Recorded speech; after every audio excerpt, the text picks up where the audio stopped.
Hey, family. Welcome back to Love and Grit. It's your favorite podcast host. My name is Laiya. I'm Justin. And I'm Rachel. In today's episode, we continue diving into the phenomenal women of Philly. This time, two ladies with very different missions. Debra Powell-Wright is on a mission to uplift and amplify Black and brown women's stories through their writing. Kiki Aranita is on a mission to amplify awareness of the multicultural diaspora that comes together through Hawaiian food. Yum and let's go.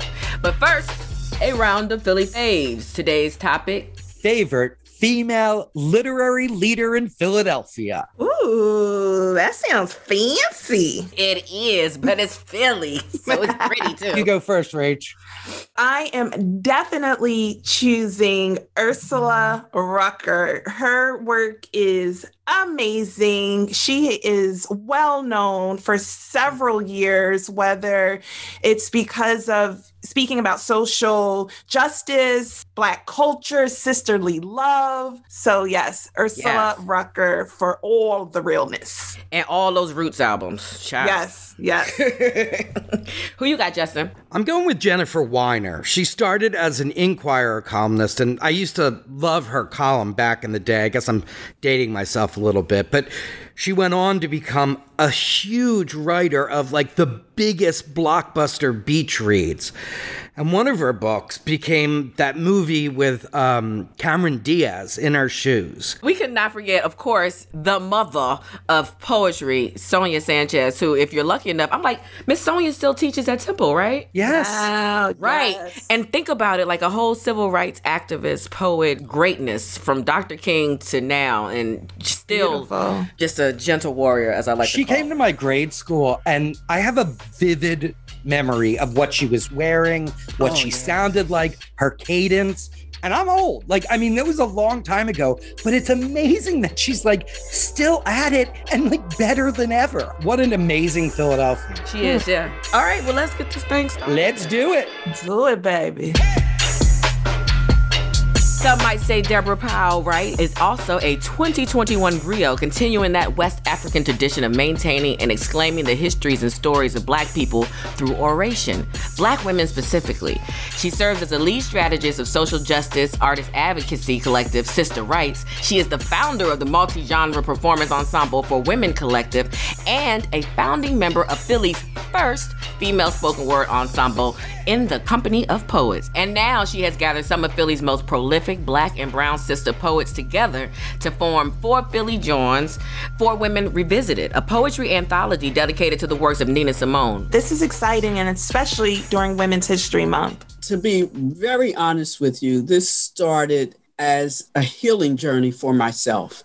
I started posting haiku. In fact, I called it Sign of the Times haiku in homage to Prince on April 22nd, which is the date that he passed. So I wrote a haiku in remembrance of Prince and for me. And also it was in response to, quite frankly, my own healing journey. My stepdaughter passed away on Thanksgiving 2019. She was 22. So talked about mourning, but in a very universal way. And then I got this idea, and I don't know where it came up, but I saw a post from one of my friends who I'd known in the poetry spoken word arena, some accolade that she had gotten. And so I decided Sunday Sister shout outs to women that had either mentored me, had been one of my students when I was a volunteer teacher with Temple University's Pan-African Studies Community Education Program. Oh. Yeah. And so on Sundays, I started posting shout outs to women. So back to how the anthology came about, I applied for a grant from the Leeway Foundation. I had received grants before. For people who don't even understand Leeway and what it does for women in the city, we should just say, too, that they are a foundation that uplifts women creatives, correct? Absolutely. I mean, they are the best and very supportive through the process. And I can't say enough about Leeway. The idea that I got, I thought I would do a coffee table, hardback cover book of these women that I was celebrating on Sundays. I didn't get that grant. It's the luck of the draw. Well, hardback book color costs a lot of money. So the Leeway grant would have really helped me to do that. Any case, the healing journey is ongoing, if you understand what I'm saying. Like it never ends. It ebbs and flows. It comes and goes, where you are in that. But the writing was helping me. So I couldn't let the idea go like, well, how can I celebrate and acknowledge these women who have been in my life and supported me in all different kinds of ways. And so that's how I came up with the idea of Philly John's 4 Women Revisited. It's 4 women. Yes. It's Nina Simone. So yes. It's 4 women. That's right. Okay, come on now. Come on now. I'm with you, sis. Can you break it down for other people that don't know? So this anthology, Imagining the Black Female Body, Reconciling Image in Print and Visual Culture by Carol E. Henderson. She put out a call for papers in, I guess it was 2009. I wanted to be published as not just a poet, because again, my leaning was more toward writing. I enjoyed writing. So I submitted an essay. Here's how the inspiration came. I was with my husband. We were in the car and he was playing Talib Kweli.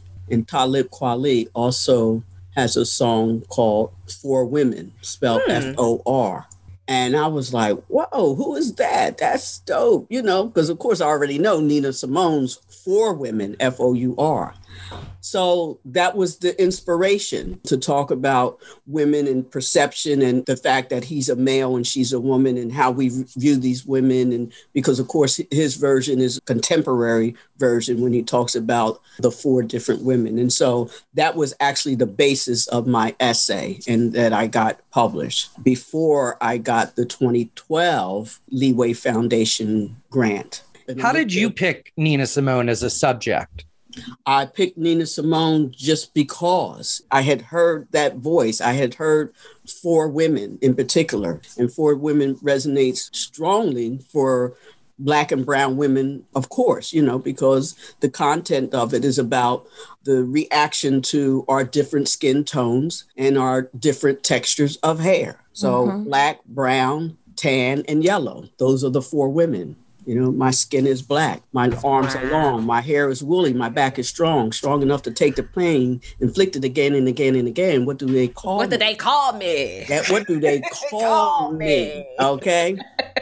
And Talib Kweli, I mean, as rappers will do, they have a little bit of language we can't say, but I mean to tell you, you have got to listen to it. Okay. Debra, you bringing that up, and I'm so happy you did. Let's talk about what spoken word means to you and why it's so important in our culture, and especially when it gives the opportunity to talk about oppression and justice and things that oftentimes we don't have open conversations. So I'm curious, why is spoken word so important and so relevant to our cultures? You're asking the question, and at the same time, you've given us the answer already, because we often don't have these conversations. It is a way to listen, to hear each other in a way that may be more palatable for some of us, because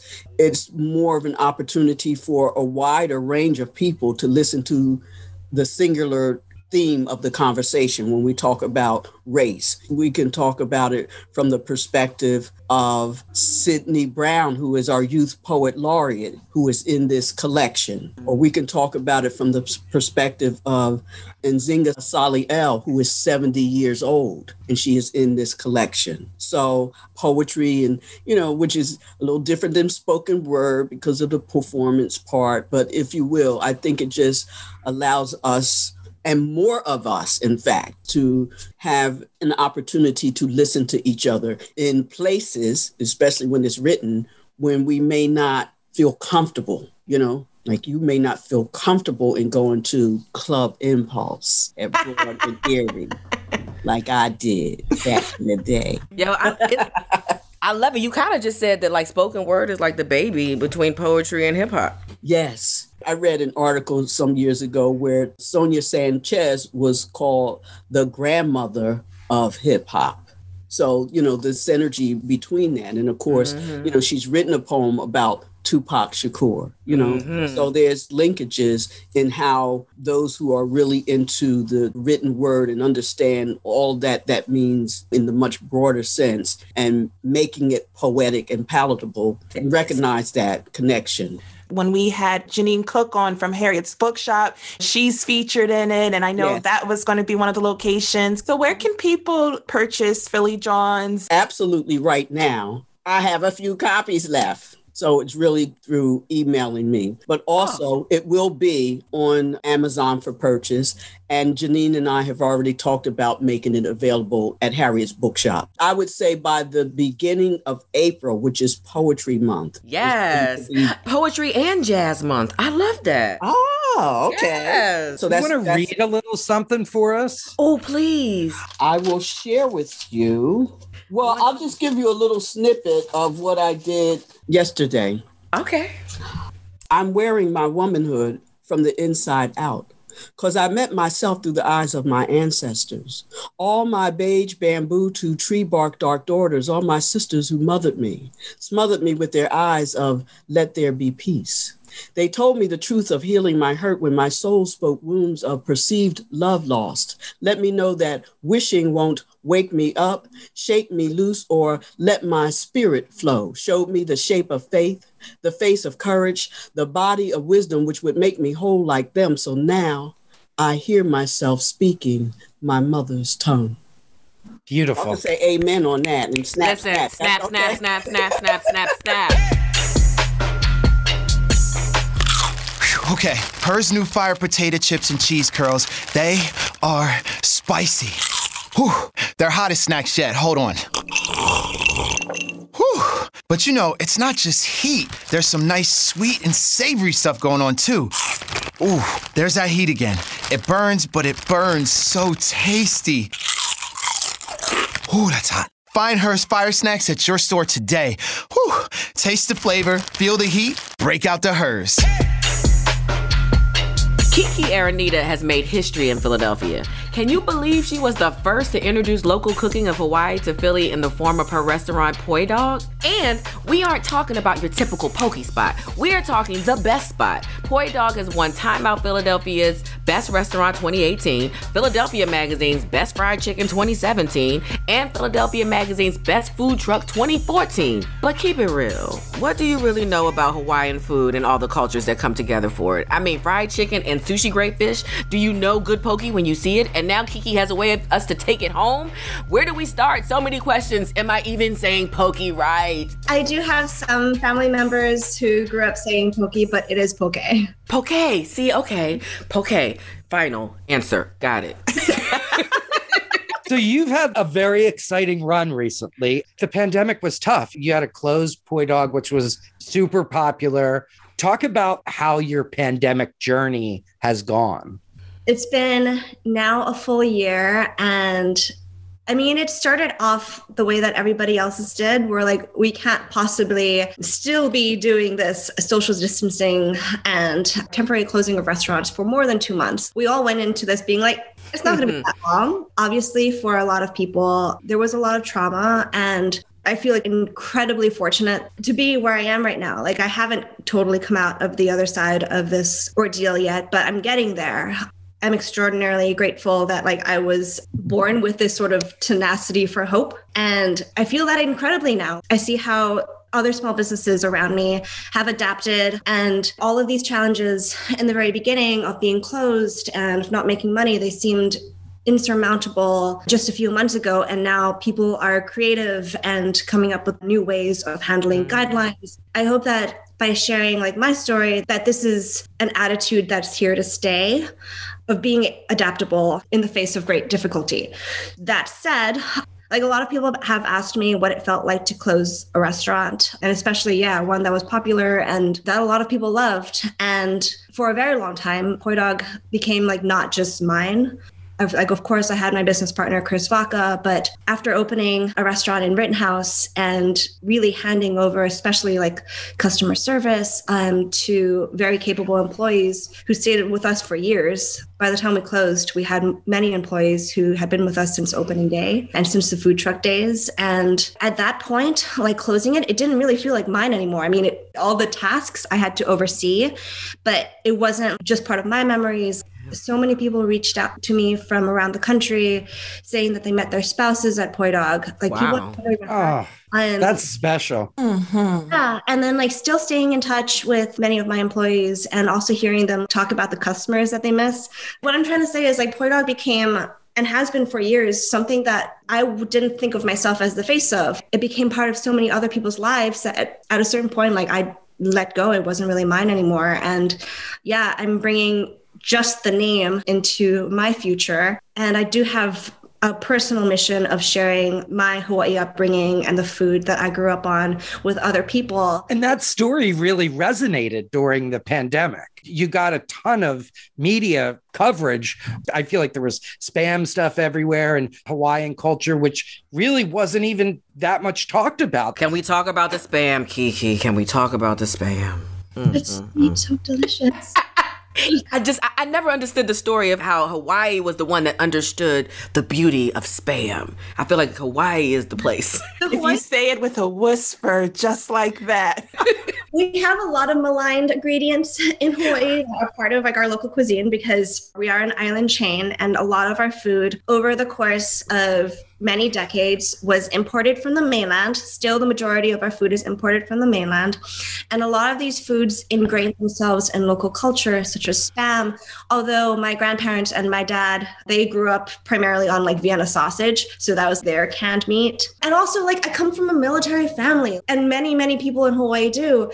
You end up eating a lot of like canned American food. So in some ways, a lot of like our mentality is stuck in 1950s, like Midwestern. This is like what's normal, except we eat everything with rice and seaweed. Like if you marinate anything in soy sauce and sugar and pair it with rice and seaweed, it's going to be delicious. The soy sauce and sugar part is very much part of the fact that we have a lot of Okinawans in Hawaii, and Okinawans love to marinate stuff in sugar and shoyu. So that's like the go-to marinade for a lot of meats in Hawaii. And yeah, like I'm personally not Okinawan, but the majority of my family is like a little bit Okinawan here and there. So shoyu and sugar like runs through our veins more than any other marinade, I think.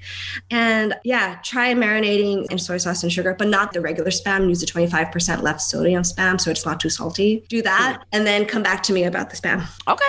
I love that she like gave us a complete recipe right now. All right, let's see. What are we working? So it's funny you started talking about marinades because that's where you pivoted your business. Yeah, I mean, that was an accident. I feel like from afar, it seems like way more thought out than it actually was. But what happened was I had agreed to do this event at Pocono Organics, and they asked me to make a dish with the ingredients from their greenhouse. It was outdoor, very, very small scale. And they sent me a whole lot of peppers. And what the hell is somebody from Hawaii supposed to do with all these peppers other than make chili pepper water? And they also sent me a lot of tomatoes. And so I made lomi lomi salmon, which is a misnomer because it's more about the tomatoes than the salmon, I would argue, because there's more tomatoes than salmon in it. So I made lomi lomi salmon and chili pepper water because I'm from Hawaii and those are like the two main things that anybody from Hawaii would make. But I linked up with some friends who I hadn't seen, of course, like all pandemic there, and they own Burlap and Barrel, which prior to the pandemic primarily served chefs and restaurants. And then home cooks started coming out of the woodwork wanting those like extremely high quality spices that they sourced from all over the world.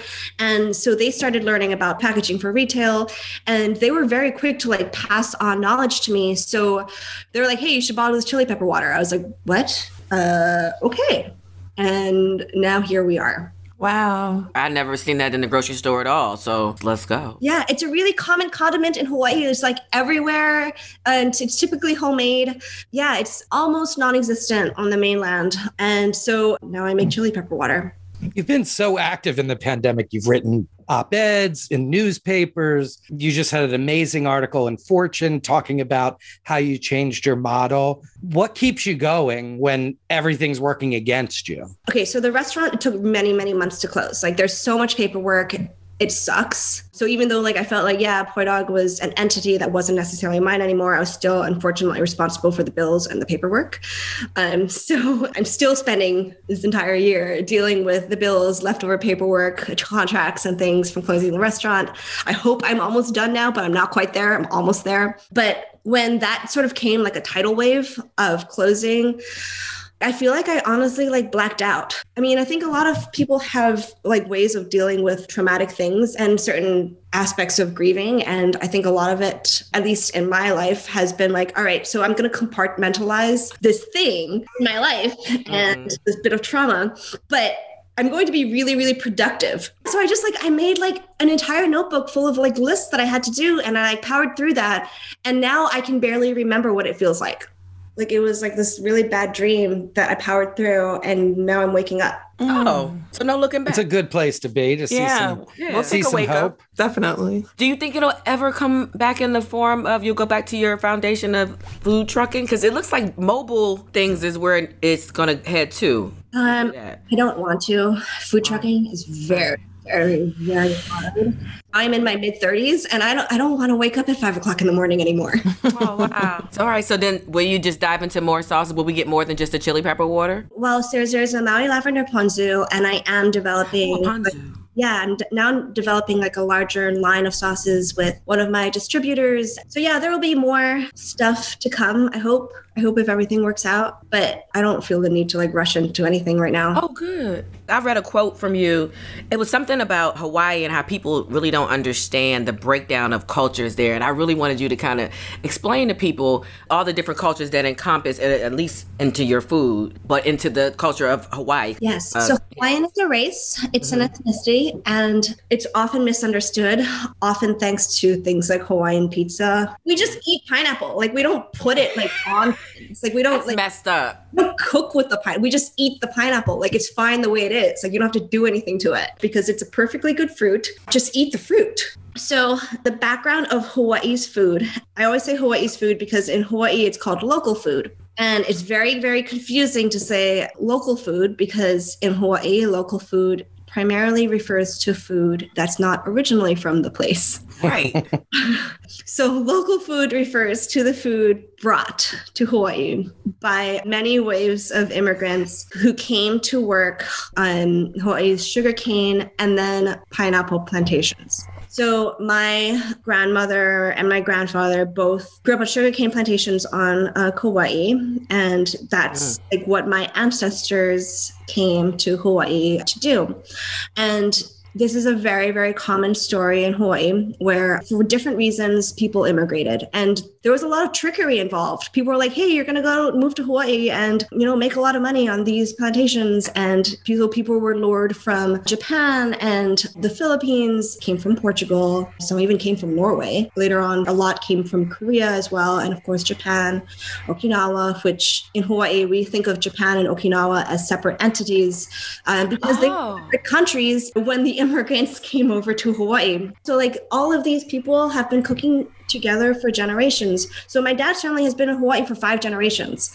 When it comes down to it, like we really just think of our family as local. Tell us your Philadelphia story. How'd you end up in Philadelphia and why did it become your city? I moved here from New York. I got into a program at Bryn Mawr and I moved to Philly because I don't know who's listening, but living in Philly is a lot cooler than living in Bryn Mawr.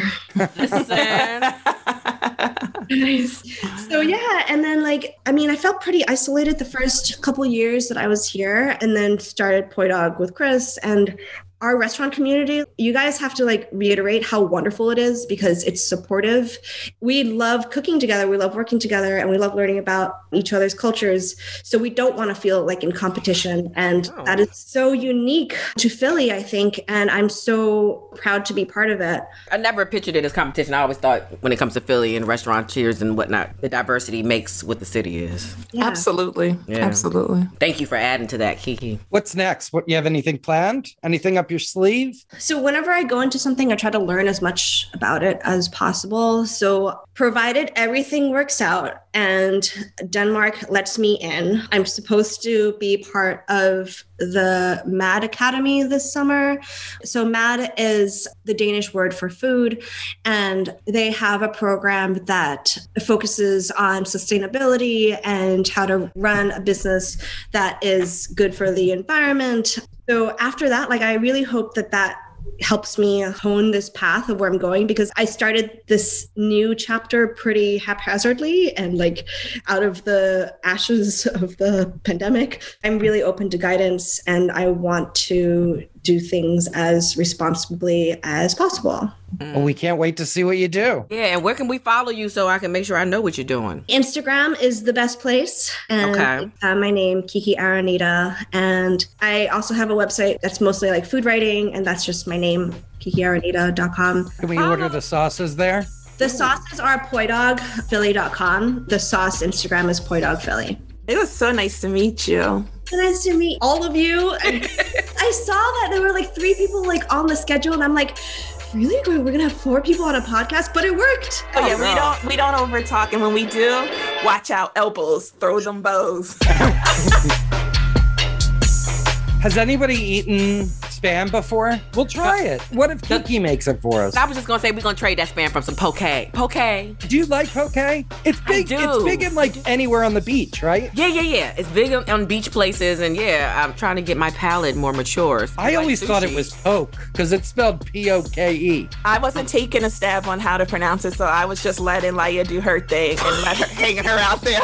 I called it pokey, y'all. But wait, when you whisper, I'm like, oh, doesn't she make that sound so special? All right. Okay. It's time to call this to an end. Just reminding you that if you like us, tell your friends about us. Love and Grit is on every podcast platform. And if you have a second, rate and review us. Yes. And we'll subscribe. Talk to you soon. Yes. Subscribe, obviously. Well, why wouldn't they subscribe? Of course they're subscribing, right? I was just making sure they did. Tell your friends to subscribe. And we'll talk to you next time. Bye.